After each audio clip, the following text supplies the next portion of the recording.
My name is Mara Whitfield, and the moment my marriage began to crack did not come during an argument or a dramatic confession. It happened during a real estate viewing. While my husband and I stood inside a bright, modern condominium owned by a German expatriate.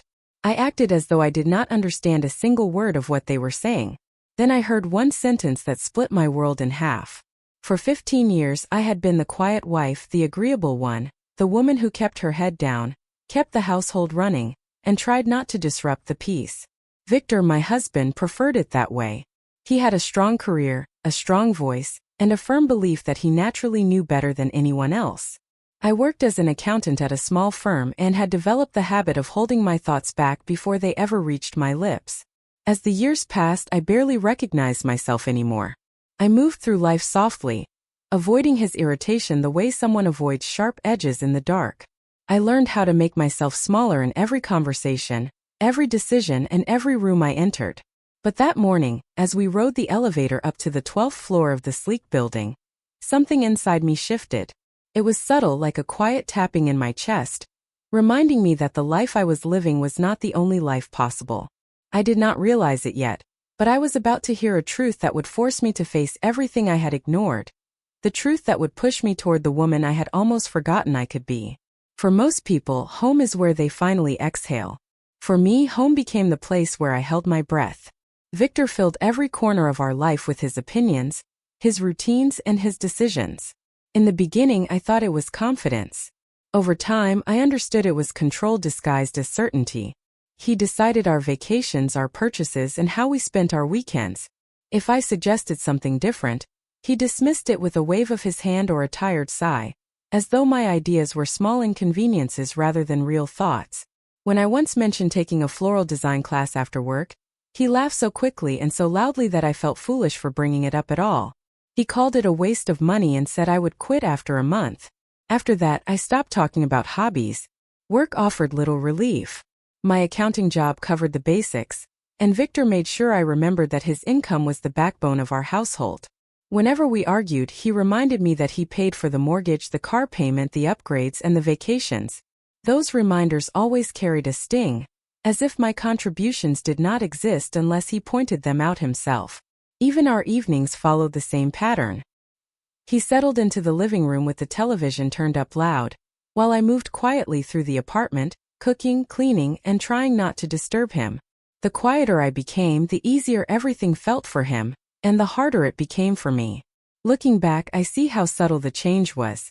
It was not a single fight or one cruel sentence. It was the steady erosion of being unheard. The slow fading of my voice inside a marriage that had once been filled with laughter. Still I stayed. I stayed because I believed patience might bring back what we had lost. I stayed because I thought love meant trying harder. I stayed because I believed I was the problem. My turning point did not arrive with fireworks. It came quietly, the way most life changes do, disguised as curiosity on an ordinary night. I was scrolling through my phone after cleaning the kitchen when an advertisement appeared for a free online German course. I almost scrolled past it, but something made me stop. Maybe it was the idea of doing something new, something that belonged only to me. I tapped on it. That small choice became the first opening out of the life I felt trapped in. At first, I studied for only 15 minutes each night, whispering simple words while Victor watched sports in the living room.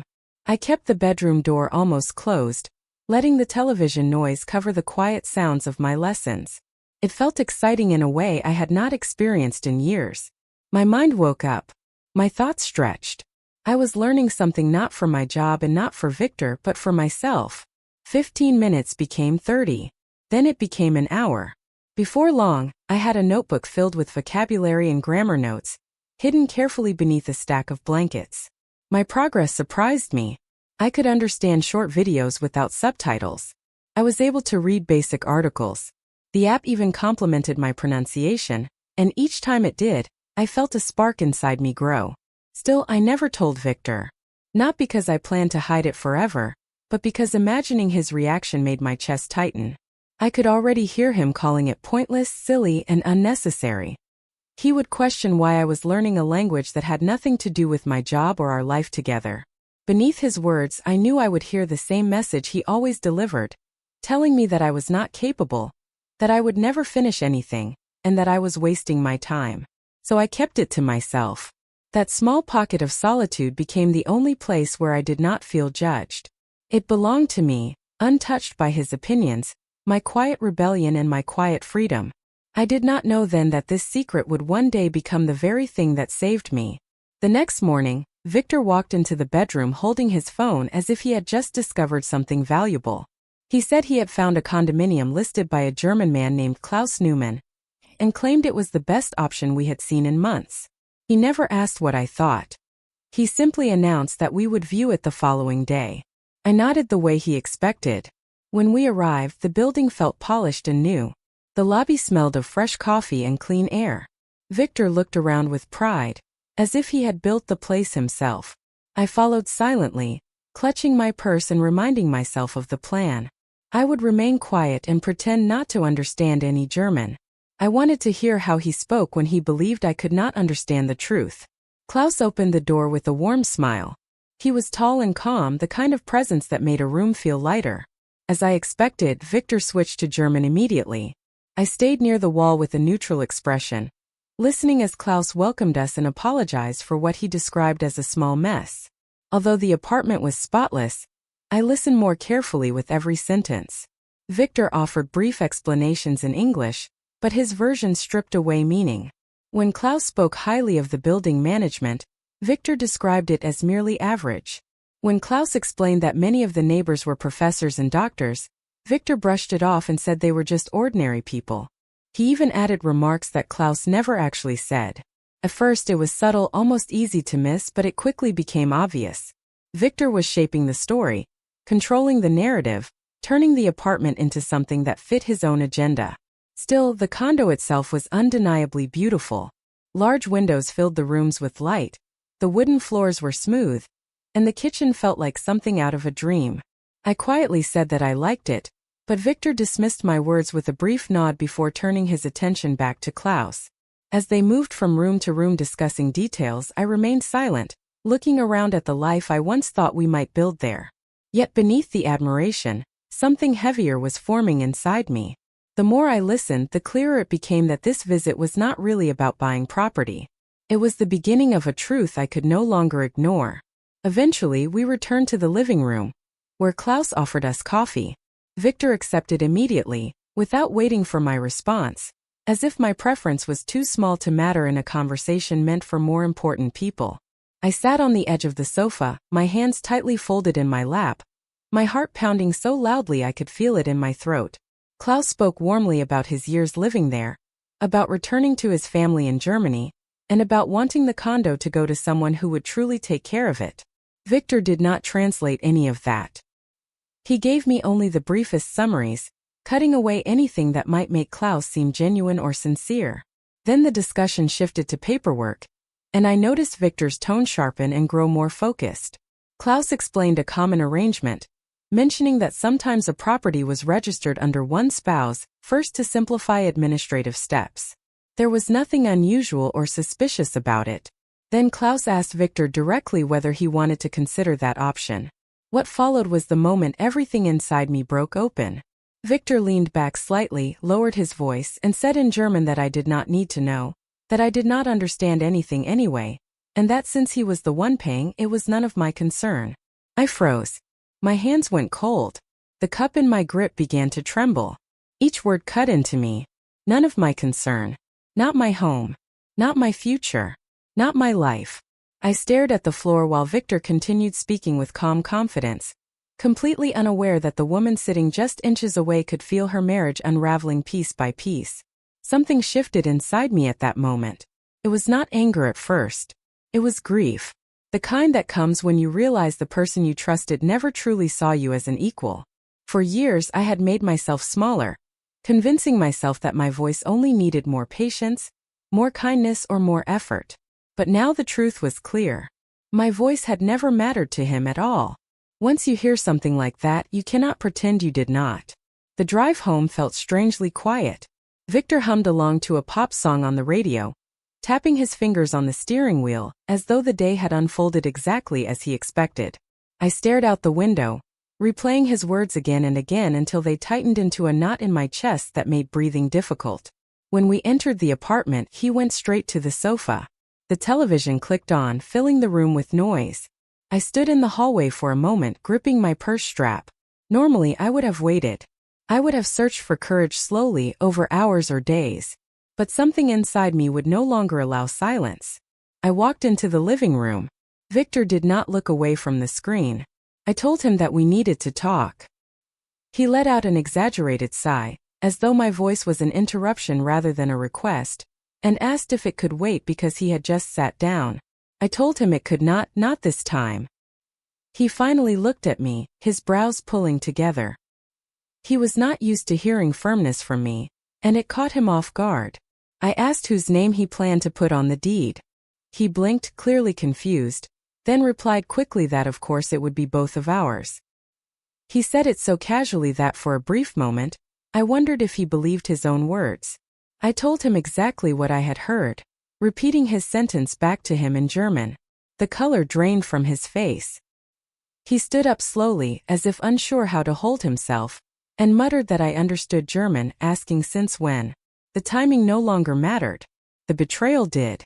I confronted him with the words I had swallowed for years. He responded with the same familiar defenses.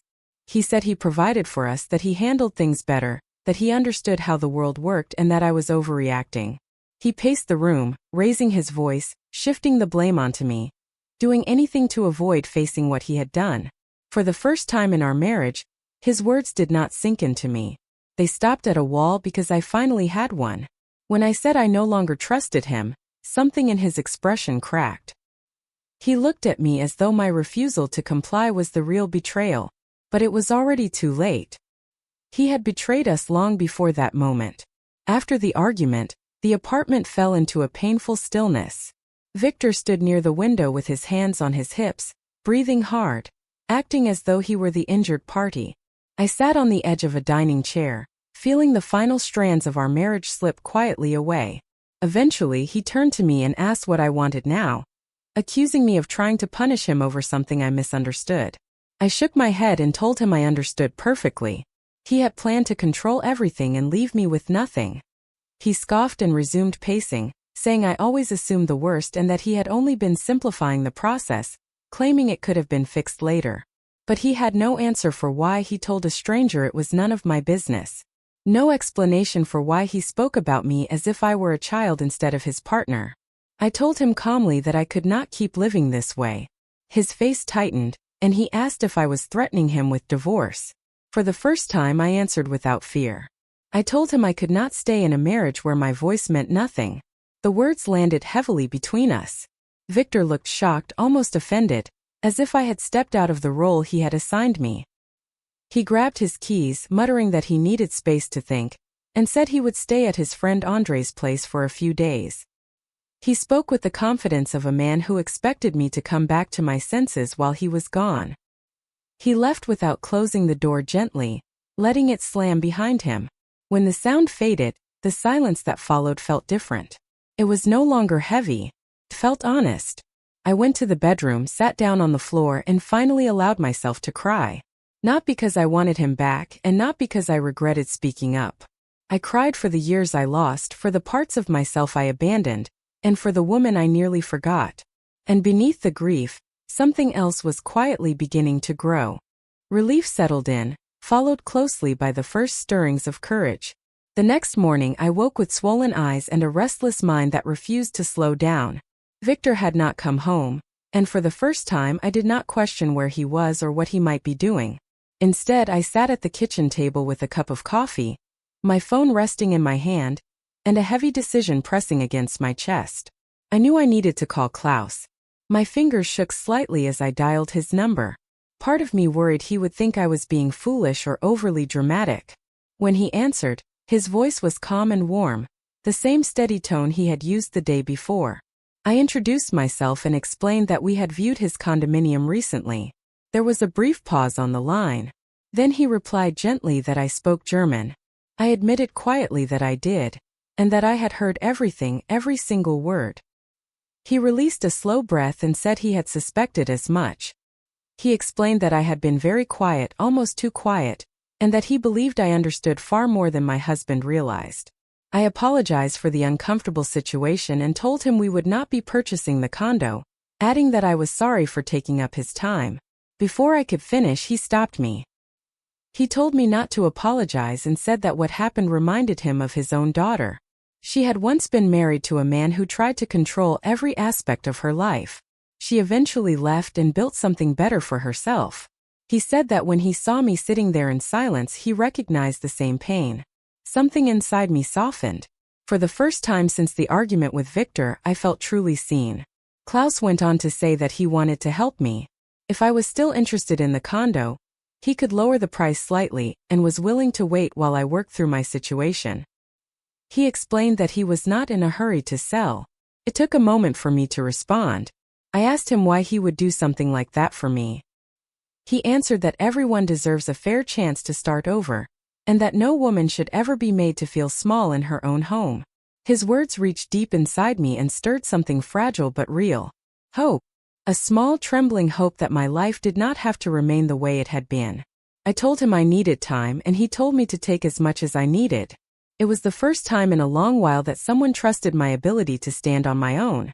The days that followed felt hazy, as though I were walking down a long hallway lined with doors I had never noticed before. Some opened onto fear, others onto uncertainty, but one revealed something I had not felt in years. Possibility. Victor returned after 3 days, quiet and distant. He slept on the sofa, left early in the mornings and came home late at night. We spoke very little. There was a time when that cold distance would have broken me. Now it only confirmed what I already knew. We were finished pretending. While he moved through the apartment like a shadow, I spent my evenings at the kitchen table learning everything I could. Divorce laws, property rights, mortgage options, financial independence. For the first time, I was planning a future that did not depend on his approval. I learned that I could legally claim half of our condo. Combined with my steady work history, there was a chance a bank would approve a mortgage. The idea was both frightening and exhilarating. I had never made a major life decision without Victor before. Yet every article I read, every calculator I filled out, and every forum post written by women who had rebuilt their lives gave me strength. Then, as if to test my resolve, I came across a job posting. An international company was searching for an accounting specialist to work with its European branches. German was required. My heart raced. I submitted my application before I could talk myself out of it. The interview followed quickly. I sat across from the hiring manager and spoke confidently in the language I had once practiced in secret. When she smiled and said she was impressed and that they needed people like me, I felt something rise inside my chest. A week later, I was offered the position. The salary was higher, the benefits were better, and the future felt real. For the first time in a long while, I knew I had opened a door that belonged to me alone. As the divorce paperwork began moving forward, the weight I had carried for years slowly lifted. Victor and I agreed to split the condo, and he offered to buy out my share. It was the most practical solution, and for once there was no argument. When the transfer was completed, I held the check in my hands for a long moment, feeling something unfamiliar settle inside me. It felt like security, independence, and the beginning of solid ground beneath my feet. With my new job underway, my days grew fuller, brighter, and unexpectedly steady. I worked on financial reports for international branches, exchanged emails with colleagues overseas, and joined online meetings where my German no longer needed to stay hidden. Each achievement felt like reclaiming a part of myself that had been buried beneath years of doubt. Klaus kept his word. He waited patiently while I finalized the divorce and gathered the necessary documents. When the bank approved my mortgage, I signed the papers with trembling hands, not from fear but from pride. The keys to his condo, soon to be my home, rested in my palm as a symbol of a life built through my own strength. Around that time, I enrolled in an evening certification course to further my skills. During the third class, a tall man with calm eyes and an easy smile took the seat beside me and asked if it was free. I told him it was. His name was Oliver Grant. He was divorced, starting over and learning new things just like me. When he spoke, he listened carefully, something I was not accustomed to. After class, we compared notes and walked to the parking lot together.